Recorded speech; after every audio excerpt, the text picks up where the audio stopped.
Hi, thank you for finding John Gleason and Genuine Business Advisors here in the Boston area. And what we do at Genuine Business Advisors is we help small business owners and families sell their business. And we also at times help a private equity group or family office or perhaps other entrepreneurs acquire businesses. I'd like to do a brief video today in regards to what is an LOI or letter of intent and what does it typically mean when a business seller receives a letter of intent. So typically a letter of intent, which keep in mind is most times non-binding, means that it's going to indicate there's going to be another document down the road in the sale process. Oftentimes with a small business, that next document is an asset purchase agreement. But the LOI begins with an introduction that kind of states the intent of the buyer and the two parties to negotiate and enter into a more definitive agreement, which again is oftentimes the asset purchase agreement. The LOI, or the letter of intent, which is a long name, is going to indicate the purchase price and the payment terms. For example, is there cash payment at closing? Is it all cash at closing? Are there installment payments that are due after the initial cash payment? Are there potential earnouts? Is there only one potential earnout? Are we only buying part of the business? Are we buying all of these assets, which is point 3, assets and liabilities? The LOI is going to identify the assets and liabilities that are included in the proposed sale. For example, sometimes receivables are not included in the purchase. So sometimes the seller, quote unquote, takes the receivables, takes responsibility for the existing receivables, and will collect all of those. The buyer is going to take over day one on June 1, if it's June 1, and going to send, and the buyer is going to send out new invoices under their new LLC name.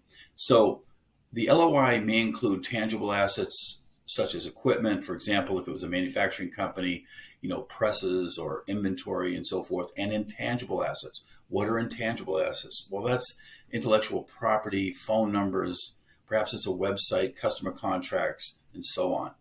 The LOI will usually outline the buyer's rights to conduct further due diligence. So typically there's more due diligence that's going to take place on the target seller after an LOI is signed by both parties, right? So it may specify, the LOI may specify the scope, duration, and the confidentiality provisions associated with the due diligence process. Next point is exclusivity and non-disclosure. The LOI may include provisions that grant the buyer a period of exclusivity to negotiate exclusively with the seller, and therefore restricts the seller from engaging with other potential buyers, because remember, it's exclusivity that the buyer is getting with the execution of this letter of intent. So in other words, they're the only game in town. That buyer is only dealing with the seller for 30 days. The seller can't talk to anyone else if there is an exclusivity paragraph or two in the letter of intent. That's an important thing to look at. Conditions. The LOI is going to outline certain conditions that need to be satisfied before the sale can proceed. That might be that the purchase of the company or the sale of the company, the closing, can't take place until the buyer has obtained certain financing or certain regulatory approvals, depending on what compliance is necessary in a particular business. Or there may be third-party consents. For example, if a business is housed within a bricks and mortar building and the landlord has the right to control the sale of the business, the landlord may have to approve and consent to the sale. The timeline. The letter of intent may establish a timeline for the negotiation process. For example, the letter of intent may say this particular process is not going to take more than 60 days, per our agreement. And that can be, of course, be negotiated. Anything can be negotiated, but the letter of intent oftentimes will establish a timeline. So that timeline might or might not include the completion of due diligence, the signing of a definitive agreement, which again, usually with a small business is an asset purchase agreement. With a larger business, it may be a stock sale agreement. And also the letter of intent is going to usually name an expected closing date. The last point I have here for you today is termination. The LOI typically includes provisions that outline the circumstances under which either the buyer or the seller can terminate the agreement. It may specify the consequences of termination, such as the confidentiality obligations that continue even after termination. Sometimes there's a breakup fee.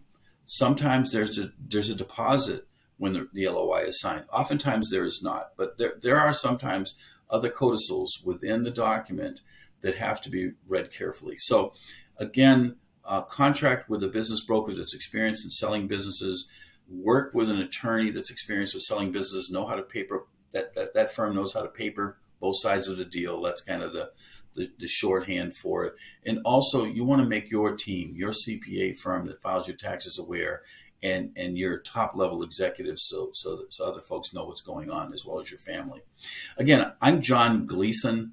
I'm at john@genuinebusinessadvisors.com. And what we do is we help business owners sell their business for top dollar, as well as we help buyers acquire businesses. I'm here in the Boston area, and I look forward to speaking with each and every one of you. Thank you.